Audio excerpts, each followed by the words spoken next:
Hello, everyone. Before we dive in, just a few housekeeping items to ensure that we can hear our speakers throughout the session. I'll just ask that all attendees remain muted. Feel free to drop any questions into the chat. We'll address them during the Q&A portion of the session at the end.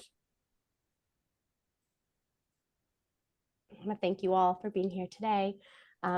So often we hear, I wish I had known about Cancer Hope Network when I was diagnosed. Navigating cancer can feel like moving through uncharted territory full of challenges and uncertainties. Our goal today is to highlight the resources that can make this journey a little easier and to ensure that they're within reach when you need them, so no one has to say, I wish I'd known. At Cancer Hope Network, we believe that no one should face cancer alone. Our mission is to provide free one-on-one emotional support for people facing cancer, guided by trained peer mentors who have been there themselves. Our mentors, cancer survivors, caregivers, and loved ones, they know firsthand what it's like to go through the journey of cancer. By connecting individuals with someone who truly understands, we aim to offer hope, resilience, and guidance. Hope may be our middle name, but network is our last. And it's through our network of partner organizations that we can truly make a difference. Sharing resources and support ensures that no one has to walk this path alone, extending our lifeline to everyone who may benefit from it. Our Walking Your Cancer Path With You webinar today highlights the power of community for individuals facing cancer, especially for parents raising young children. We know that for most people, cancer affects not just the patient, but their entire family, especially when young children are involved. Balancing treatments with parenting, routines, and the needs of loved ones is a unique and often overwhelming challenge. The Bright Spot Network was created to address these needs. They provide free national virtual support programs for parents with cancer and their families, offering tools that empower parents to navigate cancer while keeping their kids' needs in focus. Today, we'll hear directly from two incredible leaders at Bright Spot Network who are experts in this field, Pollack and Carissa Hodgson. Haley is the executive director and co-founder of Bright Spot Network, an organization she established after her own life-changing experience. Diagnosed with cancer at 37 while parenting two young children, Haley discovered firsthand the lack of resources available to parents navigating cancer. This gap inspired her to create Bright Spot Network, a dedicated support system for families facing similar challenges. Joining Haley is Carissa, the Director of Programs and Community Outreach. With over 15 years of experience supporting families in oncology, Carissa is an expert on the unique needs of children when a parent is facing illness. Her deep clinical expertise and compassionate approach have been instrumental in developing programs that address the emotional and practical needs of families impacted by cancer. So today, together, Haley and Carissa will share powerful insights and essential resources for families managing a cancer diagnosis. Whether you're here for yourself or to support someone else, our hope is that you leave today with not only new insights, but also a sense of community and the reassurance that no one has to face this path alone. So I will hand it over to Haley and Carissa. Thank you guys for being here. Thank you so much for having us. We're thrilled to be here. So Carissa, I think you can go ahead and share the slides. You bet. Perfect. So welcome everybody. I just wanted to start by sharing a little bit about my story and then talk a little bit about Bright Spot. And then Carissa is going to go into telling, us all a little bit more about how we can support a loved one when they are navigating cancer and raising small kids. So my story, as Samantha kind of prompted, began when I was 37 years old, and I was diagnosed with stage 3C colon cancer. The diagnosis came actually yesterday was the anniversary of the beginning of a whole slew of tests and pokes and prods and all kinds of things that ultimately led weeks later to a stage 3C cancer diagnosis. When I heard the words from my doctor, "You have cancer," my immediate first thoughts were of my small kids. I had a 6-month-old daughter at the time and a 3-year-old. I was, couldn't stop thinking, like, how would we explain this to my curious, observant 3-year-old? What would this mean for my beautiful little baby? I was overwhelmed. I was shocked. I was surprised, all of those things. And so once everything settled down in my brain and my heart, and I learned a little bit more about my diagnosis and I had the space, I did what we do. And I went to the internet and I, Googled things like, mom, cancer, how to talk to my 3-year-old, mom, cancer, how do you wean? Mom, cancer, I don't know, more questions, just like so many questions that I had. And spoiler alert, I couldn't find what I needed. The resources that were available were either out of date, they skewed for much older kids, or they just didn't speak to me. They were using clinical language. They weren't speaking to somebody who was in the midst of a medical crisis. And immediately, the terrifying experience of being diagnosed with an advanced cancer diagnosis at 37 with 2 small kids became an alienating one as well. And it wasn't until about halfway through my chemo that I met another young mom who had cancer. Amy Barnes was diagnosed with breast cancer while pregnant, and she had a small kid at the time, a toddler at the time. So our kids were about the same age that we found each other through at our cancer clinic, and things started to sort of make a little bit more sense. Having somebody that just kind of got where I was at made the whole cancer experience a little bit easier. And from that friendship, Bright Spot Network was born. So thanks, Carissa. Bright Spot Network was born. And so one of the things that I think about a lot is that the experience that I was having, kind of like on my own, kind of an anecdotal experience, was actually something that was representative, kind of at the time, unbeknownst to me, of a much larger trend, right? So cancer is on the rise for young adults 19 to 50. And what we know is if cancer is on the rise for young adults 19 to 50, it only makes sense that more young people of childbearing age are going to be having cancer. And that means there's going to be more and more parents that are diagnosed with cancer. And the numbers reflect that. Almost 3 million kids and teens right now have a parent with cancer, or who had cancer, and 1 in 5 newly diagnosed cancer patients have a minor child living at home with them. And what we also know, and this was something that Amy and I spoke about a lot during those like early kind of days of our friendship, was cancer wasn't just affecting us, right? A lot of what connected me and Amy was, how do we talk to our kids about cancer? How do we walk our children through this? As parents, we often think, our impulse is to protect our children, right? Make sure that they don't see the scary thing, all of that. But really, our job when a parent has cancer is to help shepherd the child through that process, because cancer affects the whole family. And I'll just read this quote, which I think says it so perfectly. Children's health and functioning are closely tied with those of their parents, and the young offspring of these survivors are at increased risk for problems in emotional, social, cognitive, behavioral, and physical functioning domains. So not only is it, is it important for parents to shepherd their children through this, but the ways that we talk to our kids is ultimately going to have a long-term effect for them far into the future. And so Bright Spot Network was born from, those experiences. And now we have been around for 5 years. This is our anniversary month, 5 years of supporting parents with cancer and their families. Our community is comprised of parents with cancer who are diagnosed during pregnancy or with young children living anywhere in the United States, as well as their partners. And our mission is that we provide young cancer survivors who are parents of small children with a safe space for individual and familial healing, recovery, and reconnection.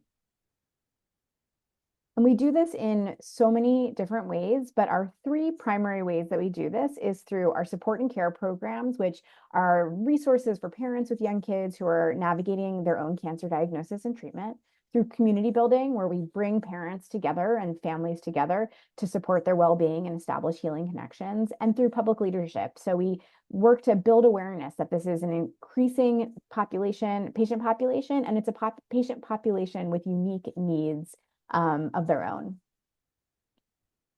To dig in, so I'm just going to run through some of our programs before Carissa tells us a little bit more about how we can work to support kids and loved ones. So one of some of our programs are really based on connection, because we know that peer connection is so important. So we offer virtual support groups and meetups for parents with cancer, as well as their partners, including parents in active treatment and early survivorship, parents with stage 4 cancer, partners, bereaved partners, parents of color, parents in long-term survivorships, and as well as groups for couples. We also have a closed Facebook group for parents in active treatment, as well as for partners. We have a whole slew of programs for kids, including monthly groups called Bright Circle and Bright Club. We have one group for little kids that are attended with a parent. It's more run like a circle time, and a group for older kids, 5 to 10. And at the foundation of both of these groups is really like learning new coping skills for how to handle hard things like a parent's cancer diagnosis, as well as building connections. We offer teddy bear clinics, as well as a Valentine exchange between kids, birthday cards where kids, Bright Spot kids can receive birthday cards, and family workshops. We also offer a whole slew of resources that help parents have a conversation that they probably never expected to have, and they definitely maybe don't want to have, which is talking to their kids about their cancer diagnosis. We have a program called Bright Reads, where we send books in the mail, kids books based on, that help parents talk to their kids about cancer and big emotions, which is, as we can imagine, the way that kids often act out parents' cancer at home. We offer discussion guides to go alongside those books, customizable coloring book to make the experience of surgery, more understandable for a child, coloring pages to help normalize a changing body, like this one, Petunia the pig has a port, as well as feeling wheels to help kids better understand their own feelings, as well as parents. We also have education and empowerment resources. So again, these are more resources to help parents to talk to their kids about cancer, as well as just to, all the different, aspects of a cancer diagnosis when you're raising little kids. So we offer webinars, as well as downloadable guides like this one here, what kids understand and how you can help them. We offer family navigation meetings, a blog where you can read about other parents who are navigating, hard drop-offs or weaning or things like that. We have a financial assistance grant. We offer a art box where parents can receive all the art materials to make some really cool art projects. And it's just a beautiful way to connect with your child during a hard time, as well as a postpartum box. If you are diagnosed while pregnant, we'll send you a bunch of goodies in the mail just to make that time a little bit easier. And I'll let Carissa take it from here. Thanks, Haley. So moving on to sort of just general ways that you can help support parents who are going through a cancer diagnosis. And I just like to start with a couple of quotes. And the first is, the greatest gift you can give your children is not protection from change, loss, pain, or stress, but the confidence and tools to cope and grow with all that life has to offer them. And that quote actually comes from a doctor who experienced her own cancer diagnosis while being a parent.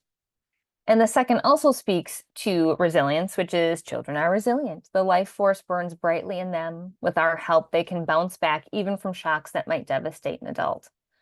And I like to start with those two quotes just to sort of ground us in where we're going, because in my experience, when I meet with parents, absolutely the first thing is just what Haley said in her own experience is, parents usually think of their kids first. It's not about themselves and how they're going to cope with it, but how are my kids going to cope with this? What do I need to tell them? Do I tell them everything? Do I not tell them anything at all? Like, what do they need to be okay?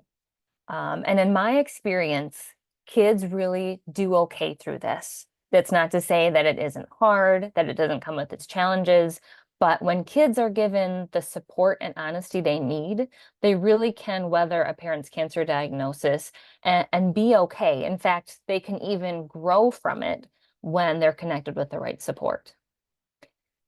So as I talk with parents, I feel like there really are these sort of three foundational elements of what a kid needs when a parent has cancer. And the first is safe, reliable, and empathic caregivers. The second is predictable routines and preparation for change.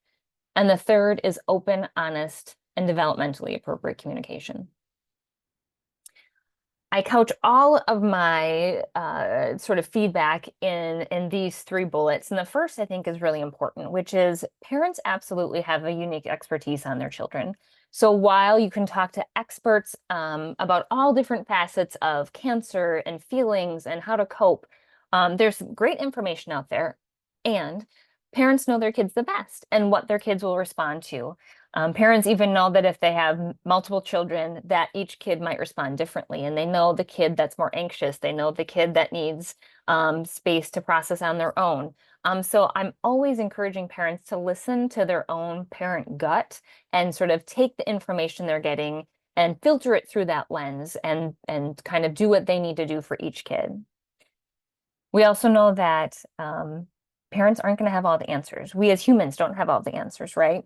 But I tell parents the most important thing is that you're showing up. If you're paying attention to your kid, that's really what they need. They need to know that you see them, you hear them, that you have hugs, that you can snuggle. If you're able to just really show up and even say, like, I don't know, that's a good question. That's okay. It is okay not to know, but as long as you are showing up, that's the most important element. And lastly, this one can be hard, but in general, honesty really is the best policy. Kids have incredible imaginations. That's a gift. And the underbelly of that imagination is that they make up stories that are often far worse than the truth. So if parents are trying to shield their children from a cancer diagnosis and they feel like that's the best approach, I can almost guarantee that they're going to make up a much scarier monster than cancer. Because they pick up on telephone conversations, on hushed language. They see changes in routines and new caregivers coming in. So they will fill in the gaps and, again, kind of make up something that's much scarier than the truth. So in general, I'm telling parents it's best to approach this with honesty. When it comes to safe, reliable, empathic caregivers, I think first of, again, we're thinking like infants, young children. The most important is that you want to address all the immediate concerns. You want your kid to be safe, seen, soothed, and secured. So for a lot of our young kids in particular, we need continuity of care when those children are really in that, dependent stage, that they always need someone with them. So making sure that you have a caregiving team set up to always be there to, be there at nap time and pick them up from school. Make sure that you're meeting all of their basic needs. In general, if you're privileged enough to have, loved ones, family and friends that can step in and help, we're trying to keep that caregiving team as small as possible because that disruption can be really hard on kids, especially young children. So keeping that team small and intimate if you can, trying to keep it consistent. This can be especially hard when you have infants, toddlers, kids going through that stranger danger phase. So I can appreciate for a lot of parents that this can be one of the hardest challenges to go through, especially if it's a baby and they're not maybe having conversations with their child, but they're picking up on how hard it is to not always be there for their young child, the disruption that causes, and even just, and for the parent to feel like, my attachment and connection to my baby has changed because I can no longer hold them. I have lifting restrictions, or I'm going to be away for a month for treatment. This is very, very hard and something that is very unique to being a parent with cancer. And I think that's why it's so important to talk with other parents who can appreciate how hard that separation really is. Well, it's not easy to talk about. I think something that goes in this category is some long-term planning. A lot of young parents do not have a will. They don't have advanced directives. Like this is something not even on their radar. And when I talk to parents, they often say like, oh, this is something I feel like I need to do, or my family or my medical team are pushing me to do this, and I don't want to do it. But then they do it and they say, okay, I guess I didn't realize how much that was bothering me. And now just to know there is a plan and it feels formal or it feels legal, it was good to just get that in writing and put it aside. And now I don't have to worry about it. And I will say, as a child, my dad died of cancer when I was 7, and it was just me and my mom. And I had a lot of anxiety about what would happen if she died. And it wasn't until she sat me down at 8 years old to talk about, where would you go? Like if I died, who would you want to live with? And the pros and cons of school districts and where you would live and who your family would be. Giving me some agency in that conversation was incredibly empowering. And as soon as those decisions were made, my anxiety really dropped. So I can really speak to kind of what it feels like. Again, that was just me and my experience. But I think for a lot of children, they also feel better if you can answer their questions by saying, we have a plan. Like no matter what happens, you will always be loved and cared for. Someone will be there to take care of you. Kids are very egocentric developmentally. That's appropriate. That's where they're at. They need to know who's picking me up, who's making my lunch. If you can tell them someone will do that and be there for you, that can help allay a lot of their worries. You also want to create a support team. So you usually have sort of like this inner circle, people that are there doing some of the intimate care needs, not only for you, but for your kids. And then organizing those collateral supports, you have, neighbors and friends and, your children's parents who are saying like, let us know how we can help.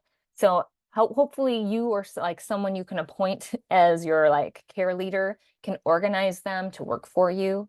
And then peer connections, not just for yourself, because that's really important to be connected to a community, but for any child that's really like 4 and up, it's nice to have other kids that also have a parent with cancer so that they can see they're not the only one. Because for so many kids, they don't know anyone else, especially when it comes to physical changes and moms who are bald. If they know another mom who doesn't have hair, that's huge. That's like everything for them to see that they're not the only one. Parents find that it can be really, really helpful to have a point of connection every day. Ideally, that's physical in person if they're there, some kind of physical touch. And if they can't hold a child, is there a way to like lie next to a child or have a child lay on you, give foot rubs, something to release all that oxytocin? Again, even if it's different than what you're used to, you might really miss being able to physically lift them. But if you can't, what's the other way that you can physically be with them? If you're away from them, how can you use technology and, video calls, recorded messages, whatever it is, maybe record reading a book, something that feels like a really nice connection to show that you are still very much showing up for them every day. I also like to say to make room for flexibility and looking beneath the behavior. We do see, of course, often it's very common for children to regress a little bit in development, especially things like potty training, right, and sleep training. That is normal. And I know that that can just add stress to a challenging situation, but trying to just know that that isn't a forever thing. That's just a way that a kid is dealing with stress and some big emotions, and reaching out for assistance if you need it, and that's okay. Recognizing that the way that kids process change and big feelings is mostly through play. So giving kids lots of time to have independent play. You can play with them, you can play out feelings, use things like art and dance and music, movement, mindfulness, and then books, of course. These are all really, really great ways to not only connect with the child and have that point of connection, but help them to process through all of this new information, because it's, not only a information overload for you as the adult, but for a child as well. They need to kind of sort through all of this new information. Kids tend to thrive on routine, and they certainly need preparation for big changes. So in general, the more consistent you can be with what your schedule has been or routines, kids really thrive on that. So if you can keep things pretty similar, that's great. Of course, there's going to have to be some changes and helping kids to prepare for that. So if you know you'll be out of the house for an extended amount of time for surgery, or for treatment, especially if you're traveling for a treatment, preparing your kid for that, letting them know what that will look like and who will be there to take care of them. if you know that you'll be losing your hair or getting an amputation, using a wheelchair, anything that a child sees as sort of something big and new, especially about your appearance or your identity, preparing them for that, using dolls and toys to help them kind of understand. Visual schedules are huge, and you can make your own, or there are ones that you can purchase that are even cancer specific. These are really helpful, especially when a kid is pre-verbal but can still see pictures of things like these days, dad will be at the hospital. These days, grandma will be here with you. Just even do, 1 week at a time, and that way a child can go and prepare for the next few days and know the major things to anticipate. Like I said, we try to be as honest and open with kids as we can.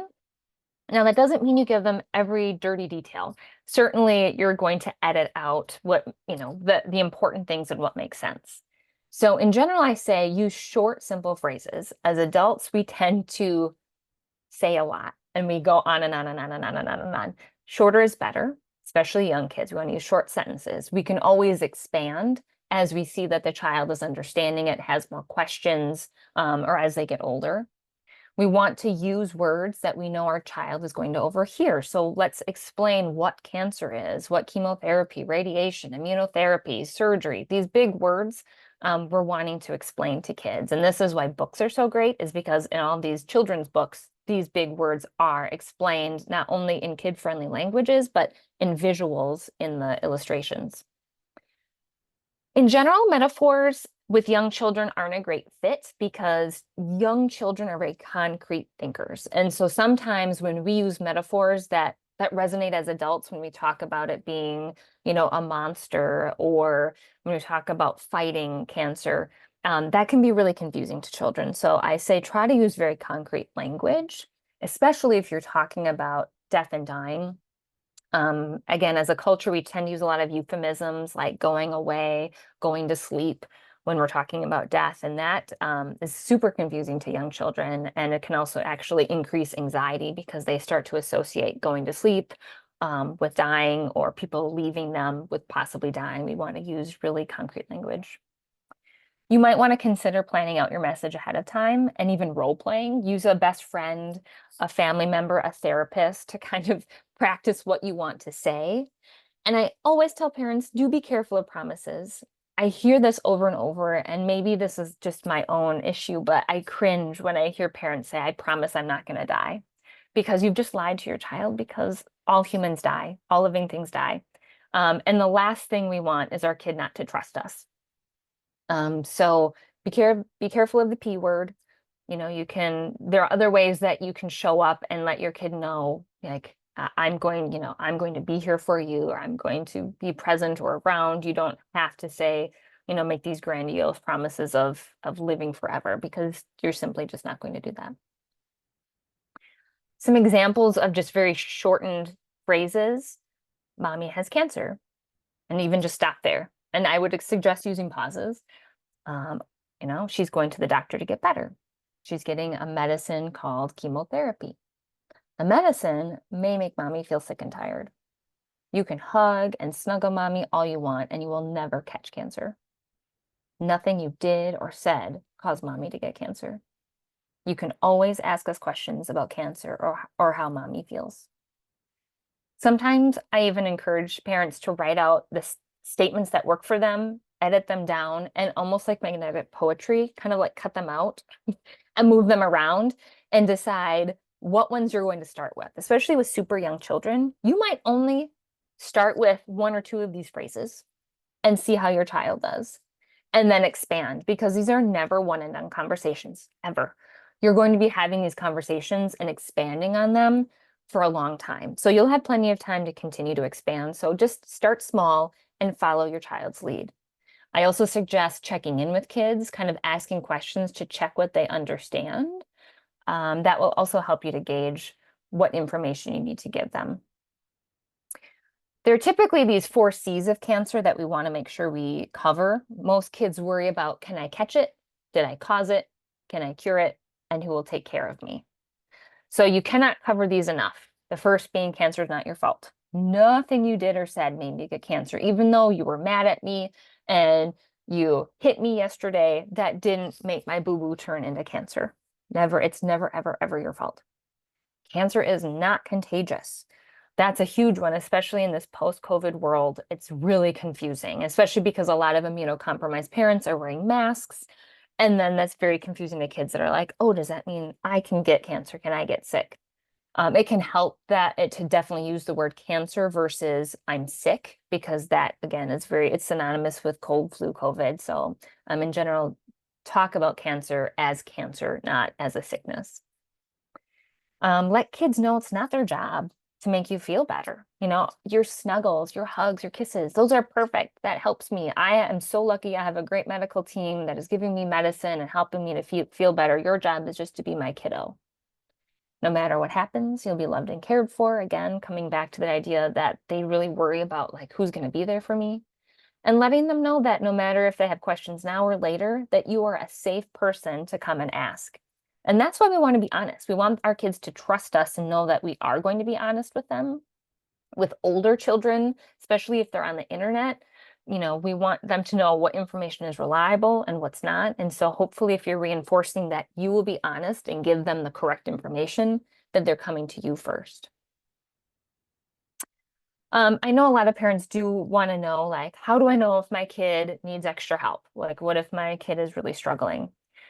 Most parents just know, right? Like, you know, something's off with your kid, and it will make sense that your kid will be a little off because, again, this is a really big life change, and you're all trying to find your way through this.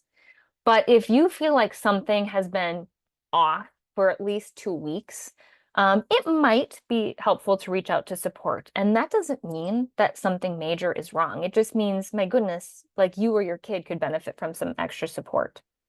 Certainly, you know, if you've got a disturbance in the what they call the big four, so development, like we talked about potty training, or sleep training, walking, things like that. If like your kid had reached a milestone and now has regressed, first of all, that is normal. But if you're worried about it, that's something just to check in about. School, if all of a sudden, like they used to be a really engaged student, now they're not, sleeping too much or too little, eating too much or too little. Again, those just might be little red flags to point you in the right direction. If you see that your kid is all of a sudden just exploding all the time or withdrawing, or feeling like they need to be too much of a caregiver. A lot of times parents will see kids feeling like they feel the obligation to, you know, take care of you, or they want to stay home to help care for you or younger siblings. You don't want them to feel that burden. So if you're just feeling that need to reach out for support, again, that's just only a good thing. I don't ever see this as something that's pathological. It just means, yes, let's build that support team. So it might be that you want an individual or family therapist. Ideally, you're trying to find someone who's trained in family systems and that works with kids and chronic illness so they understand the dynamics of cancer. When you're talking about kids and therapy, it's really going to probably be art therapy, play therapy, or for kids that maybe saw something really traumatic, something that will help them to process that trauma, like EMDR. But remember, there is a ton of great support in your community besides therapists, because I think a lot of people think that first. And I'm just trying to be realistic that right now there's a huge demand for therapy and long lists and high costs. And I'm working a lot with parents who just are like, I cannot find a therapist. So I want you to know that there is support out there besides therapy. If your kid is at a school, my goodness, there are so many staff members at a school that can be helpful, especially while your child is away from you. So connect with the school social worker, a counselor, nurse. Maybe there's just a great teacher or coach. Have them be sort of the lookout at school when your child isn't with you. It's very helpful to be on the same page so that they can just keep an eye out and even just to be supportive to your child. If they're struggling, maybe they can have special time to just talk with them or have some flexibility. If maybe they're not doing so well, they need some extra support. It can be really important to keep them filled in on what's going on. At your hospital, there might be a social worker, a child life specialist, someone that can offer some extra support, guidance, resources. If you're part of a spiritual community, there might be some really great staff or groups or resources at that spiritual center. There's some great camps. Kesem is one for kids 6 and up. I know sometimes there are family camps. even just casually other families in your area facing cancer. Informally getting together at a park, letting your kids see that there are other families going through something similar, that can be very empowering. There might even be local in-person support groups through like Cancer Support Community or a Dempsey Center, or there's so many, organizations out there that are supporting families. To see if there's one near you that you can physically go to, or virtually, there might be something that you can log on to and get support. And then like I said, besides Bright Spot Network, there's Pickles and Wonders and Worries and other virtual support places for kids and parents. I will say, because I will circle back to when I started, I said that not only do families or kids, not only do they get through this, but sometimes they grow. And this is based on my own experience and even some research I've done where I've interviewed parents and kids. And a lot of the commonalities are that parents say, my kids learned how to be empathic. Like, of course, I never wanted cancer. This sucks. I didn't want this. Yet it happened. And what, my family has learned is that, like, how to be a good caregiver, how to be empathic. My kids really matured and learned how to be self-reliant. I saw that all of a sudden they're much more confident. When I would talk to older kids, they would say, like, I feel like I have a greater sense of what's important in life. Like, my friends just don't get it. Like, they focus on really, stupid stuff, but I understand what's important. And that's helping me to live the life I want to live. A lot of families realized how important it was to connect with one another, appreciate one another, and find the silver linings. So there really can be some good that comes out of this really hard situation, not just for you as the adult in your personal growth, but for your children as well. And just to end and circle back and double down on that statement of just show up for your kids. I'll even change out people for kids and say kids will forget what you said, kids will forget what you did, but kids will never forget how you made them feel. So if there's just one thing to take away from this, it's that if you check in with your kid every day and you have a moment, even if it's just one really quality connection, a hug, a like, how you doing, one, 10-minute book read, that's what's important, because kids just want to know that you're showing up and that you're paying attention to them. And you will make mistakes because we're human. And so we'll make fumbles. We'll say things we wish we wouldn't have said, but you can always go back and fix it up and role model, how to make things right. And so this is hard, but you will also get through this, and it will be okay as long as you're just showing up and paying attention. So I'll go ahead and stop that and see if there are any questions. Thank you both so much. There's so much valuable information and important information, and I'm so glad you were able to share it with us. We have some time if anyone has any questions, if you want to drop it in the chat, or just ask Haley or Carissa. And we will have this recording available. I will send out to everybody. If there's other people in your lives that you'd like to share it with, please. It's just important that this information gets out there. People learn about Bright Spot Network, they learn about Cancer Hope Network, and they recognize that there's organizations and people here to help.